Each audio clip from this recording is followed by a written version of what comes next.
Good morning সবাইকে। আপনাদের ভালোবাসা ভগবানের আশীর্বাদ নিয়ে আমার ডেইলি ব্লগ মৌমিতা রোজকারের কথা চ্যানেলে স্বাগত। এই যে মেয়ে ঘুমাচ্ছে, এখনও সকাল 8টা বাজে, আর এই যে বাবা অফিসে বেরিয়ে গেল। সকালের ওয়েদারটা মোটামুটি আজকে মেঘলাই ছিল। গতকাল রাত্রে প্রচুর বৃষ্টি হয়েছে এখানে আমাদের, আর প্রায়ই মোটামুটি এখানে ঝড় বৃষ্টি ভালোই হচ্ছে। আর এই যে ছাদ থেকে এই কটা ফুল তুলে নিয়ে এসেছি, আরও ছিল, তো আমার পুজোর যোগ্য হয়ে গেছে। কারণ অত না গাছ থেকে ফুল তুলতে ভালো লাগে না, গাছে ফুল থাকলেই ভাল লাগে বেশ। এবার অনেক সময় তুলে ফেলি। আর মোটামুটি এই যে একটু হাওয়াও দিচ্ছে, একটু রোদ উঠেছে, এই জামা কাপড়গুলো মেলে দিয়েছি, নয়তো আবার জমে যাবে, অসুবিধা। আর আজকের ওয়েদারটা বললাম না একটু মেঘলা ওয়েদার, তারপরে দেখছি কি যত বেলা বাড়ছে গরমও বাড়ছে। মানে আমি পুরো ভিজে গেছি রান্নাঘরে কাজ করতে করতে। আর আজকে খুব বিশেষ রান্নাবান্না করিনি, ভাত করেছি, ডাল হয়ে গেছে, মাছের ঝোল আর আমের চাটনি এই করেছি। মাছটা এবার ভাজা বসাবো, ডাল তো আমার হয়েই গেছে, আর ভাতটা পাশে বসিয়ে দিয়েছি। এই যে আজকে মুসুরির ডাল করেছি পাতলা করে, কড়াই গরম বসিয়ে দিয়েছি। এই যে মাছটাও নুন হলুদ দিয়ে মাখিয়ে রেখেছি, আর ভাতটা হচ্ছে। তো যাই হোক, এবার চলে এসেছি ঘরদোর গোছাতে। মেয়ে তো বললাম শুয়েছিল, একটু বেলায় উঠেছে। আর এখন স্কুল ছুটি পড়ে গেছে, পড়াশোনা মোটামুটি একটু চাপ কম আছে। তারপর আবার বেড়াতেও যাব তো দীঘা, তার আগেও তো বাড়ি ঘরে টুকটাক অনেক কাজকর্ম থাকে। আমি বাপের বাড়ি বলুন বা যে কোনো জায়গায় যাওয়ার সময় আমার ঘরদোরের কী জানি এত কাজ কেন বেড়ে যায়। আসলে ভাবি কি থাকবো না, কে করবে, আমার সংসারে তো কেউ করার নেই, শাশুড়ি মা অসুস্থ, আর একটা বেটা ছেলে কতটাই বার পারে বলুন, ও অতটা ঠিক পারে না করতে। যাই হোক, যেটুকু করে সেটুকুই ভাবি অনেক।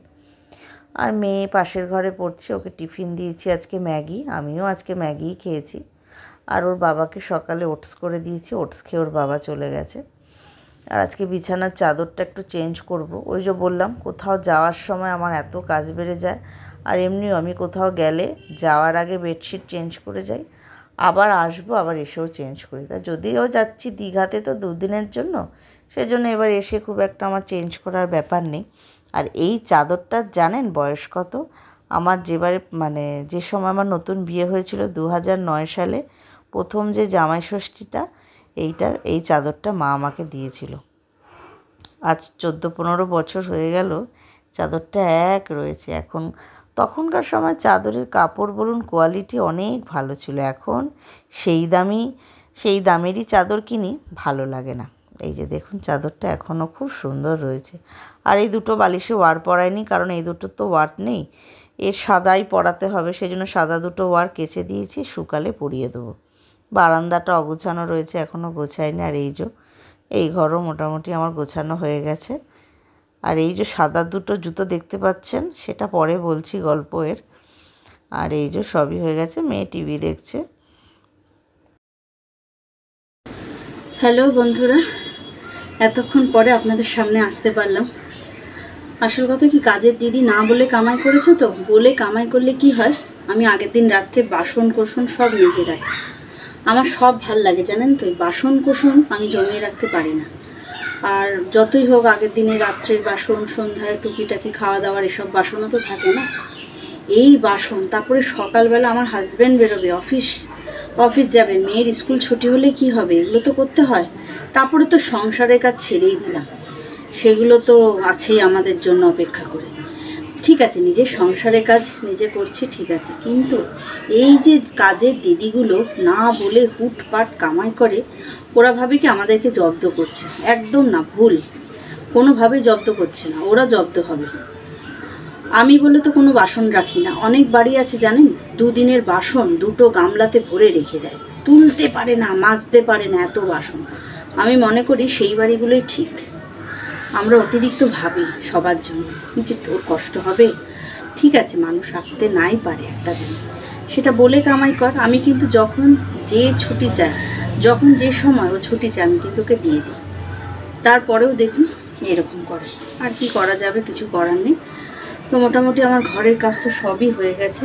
এখন বাইরে জামা কাপড়গুলো এবার তুলে ফেলবো, যেহেতু আজ ওয়াশিং মেশিনে ধুয়েছি, আর কিছু আছে হাতে ধোবো, ওগুলো আবার মেলে দিতে হবে। ওগুলো স্নান করে একবারে মেলে দেবো। আর মিঠাইকে আগে স্নানে পাঠাবো। আর আজকে তো রান্না করেছি ডাল, মাছের ঝোল, আমের চাটনি, ব্যাস, আর কিছু করিনি। আর এই গরমে কি খাবো, আর সবজি বাজারও নেই ঘরে।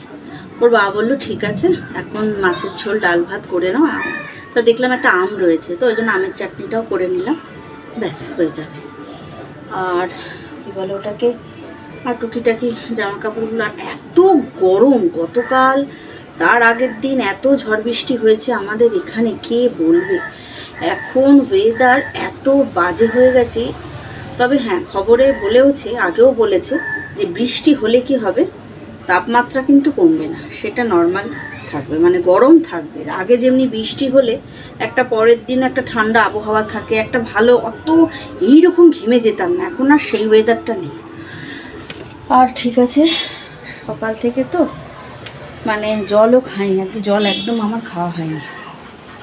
আর চান করব সকালবেলা, তো যেহেতু চান হয় না, শুধু বাসি জামা কাপড়টা ছেড়ে তারপরে বাদবাকি কাজকর্ম করে নিই। কিন্তু এবারে চানে যাব। সকালে চান করলে না আরও গরম লাগে। বাবা কি রোদের তেজ দেখুন, দেখবেন, দাঁড়ান দেখাচ্ছি আপনাকে। দেখুন আমার উঠোনটার অবস্থা দেখেছেন। এবার যেতে হবে, এই জামা কাপড়গুলো সব শুকিয়ে গেছে। ওয়াশিং মেশিনে কাচা তো, মানে বেশিক্ষণ সময় লাগে না, ঝটপট করে তুলে ফেলবো আর কি। বাবা জানলাগুলো আটকে দিই, মারবো না। আর গতকাল একটু বেরিয়েছিলাম, যেহেতু গতকাল সোমবার ছিল, সকালে তো বৃষ্টি ছিল, ভেবেছিলাম বিকালে বেরোতে পারবো না। তারপরে দেখি না, বিকালবেলাটা ঠিকঠাক ছিল ভগবানের আশীর্বাদে। তো বিকালে বেরিয়ে এই যে মিঠাইয়ের জন্য একটা জুতো কিনেছি। সবাই পরছে, মিঠাই না একমাত্র এই ধরনের জুতো কখনো পরি না। আর ওর যেহেতু পায়ের একটু সমস্যা আছে, একটু স্কিনের প্রবলেম আছে, সেই জন্য একটু ভালো একটু জায়গা থেকে কিনলাম। ফোনে এমনি নর্মাল দোকান থেকে কিনিনি, এটা খাদিমস থেকেই কিনেছি। খাদিমসের ব্যারাকপুরে খুব ভালো একটা দোকান আছে, বেশ বড়, ভালো কালেকশন, সেখান থেকেই কিনেছি। দেখুন আবার জুতোটার উপর ডিজাইন করা আছে, মা বাবা খুব সুন্দর। দেখুন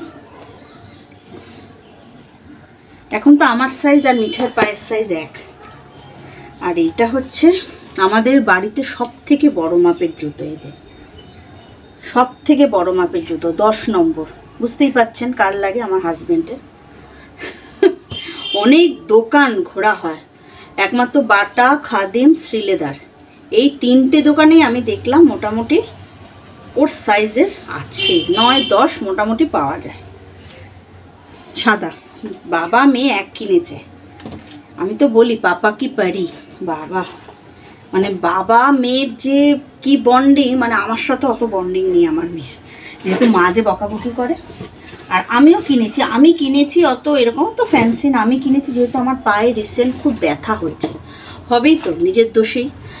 বেশি সস্তার জুতো পরতে যাই, 300 টাকার মধ্যে জুতো পরি, ভাবি কি যে ঘুরিয়ে ফিরিয়ে পরবো, নিত্য নতুন জুতো পরবো, কিন্তু সব থেকে পায়ের ক্ষতি করে জানেন তো। একটা জুতোই পরবেন ভালো দামি, সেটাই ভালো। আমাকে আমার হাজব্যান্ড বহুদিন আগে থেকে বলেছে, আমি শুনিনি, আমি বলছি থাক না, একটু স্টাইলিশ জুতো পরবো। কিন্তু এখন এত পায়ে ব্যথা বেড়েছে, তো না কিনলেই নয়। এই যে খাদিমস থেকেই কিনেছি, এই যে দেখুন জুতোটা এরকম, এটাই এখন পরবো সবসময়। একদম আমার হাজব্যান্ড বলেছে ওই জুতো একদম পরবে না।